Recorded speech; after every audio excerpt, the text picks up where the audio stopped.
Have you ever stopped to think about the ultimate rules of the universe? I'm not just talking about planets or stars, but, well, everything. Your morning coffee, the car you drive, every single thing. It turns out there might just be one law to rule them all. And it all kind of kicks off with this really simple but honestly pretty profound question.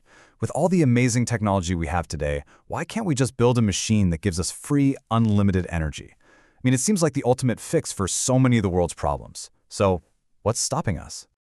And look, if you're the kind of person who hears it's impossible and immediately thinks, yeah, but why? You are definitely not alone. This person on a physics forum just nails it. It's not enough to just be told, that's the rule. We want to get under the hood and really understand why it's the rule. So, okay, let's do exactly that. The answer, it turns out, is locked inside two of the most fundamental laws of the universe. These are like the non-negotiable, Supreme Court-level rules for every single energy transaction that has ever happened or ever will happen. Okay, so the first law of thermodynamics is all about quantity. You can think of it as the universe's super strict accountant. Energy can't be created, it can't be destroyed, it just gets moved around and changed into different forms. Pretty simple, you can't win. But it's the second law that's the real kicker. This one is way more subtle. It's about quality and, crucially, about direction.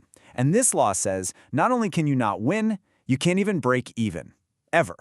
So let's really get into the heart of this thing. This second rule, it's often called the law of disorder. And it's the key to understanding why things in our universe only seem to happen in one direction.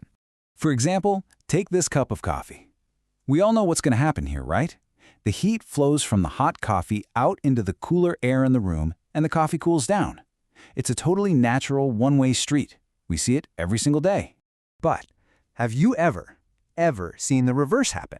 You know, a lukewarm cup of coffee just sitting there, suddenly sucking in heat from the air around it and starting to steam all by itself. No way. Of course not. And what's interesting is that it wouldn't even violate that first law. The total energy would still be the same, but it completely breaks the second one. Processes have a preferred direction. They only go one way. And the name we have for this one-way direction is entropy. It sounds complicated, but you can just think of it as a measure of disorder, or how spread out energy is. In our coffee example, you have concentrated ordered energy in that hot cup. It naturally spreads out into the room, making everything more disordered, more uniform. And the second law says that in a closed system, one that isn't getting energy from the outside, the total amount of this disorder, this entropy, will always go up. So what on earth does this universal march towards disorder have to do with our dream of a free energy generator? Well, let's connect the dots here, and you'll see why that law makes such a machine totally impossible. Okay, what you're looking at here is a super basic diagram of any heat engine. Doesn't matter if it's in your car or a massive power plant, they all work like this. You've got a hot source providing heat, you've got the engine itself doing the work, and then you have a cold place, a sink, where you dump the waste heat.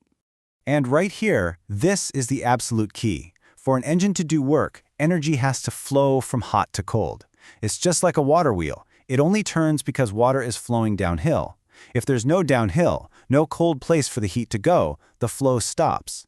That's why you can't just suck up all the heat from the source and turn it into 100% useful work.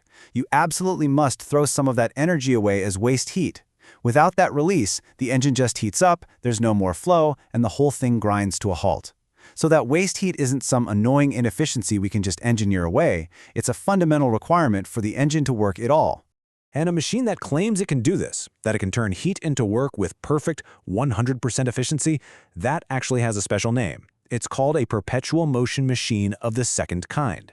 It's not trying to create energy out of thin air. It's just claiming it can use existing energy perfectly. And thanks to the law of entropy, we know that's just as impossible. But, you know, that hasn't stopped people from trying to build one, or at the very least, from claiming they've built one. Let's take a look at a more modern example. So this is something called the HowCom Energy System, or HES. The people behind it claim they've made a device that generates electricity without any fuel. And not only that, they say it produces 400 to 500% more energy than it takes to run it. I mean, that sounds absolutely game-changing, right? But as you might guess, the scientific community is, let's just say, extremely skeptical. And for some really good reasons. First off, the claims seem to fly in the face of both laws of thermodynamics we just talked about. On top of that, there's been zero transparent, independent, third-party testing. It hasn't been published in any scientific journals where other experts could scrutinize it. And, historically speaking, claims like this, they have a very, very poor track record. And this all brings us right back to the incredible, unshakable power of the second law.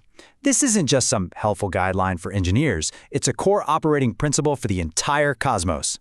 The sheer authority of this law was, I think, best captured by the great astrophysicist Sir Arthur Eddington. He famously wrote that if your pet theory goes against the second law of thermodynamics, he couldn't give you any hope.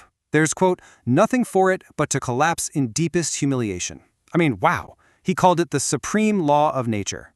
And so this leaves us with one last, huge, mind-bending question. If we think of the whole universe as one giant closed system, and we know its total disorder has to go up and up and up, what does that imply for the far, far future? What's the ultimate fate of a cosmos that is constantly and irreversibly running down?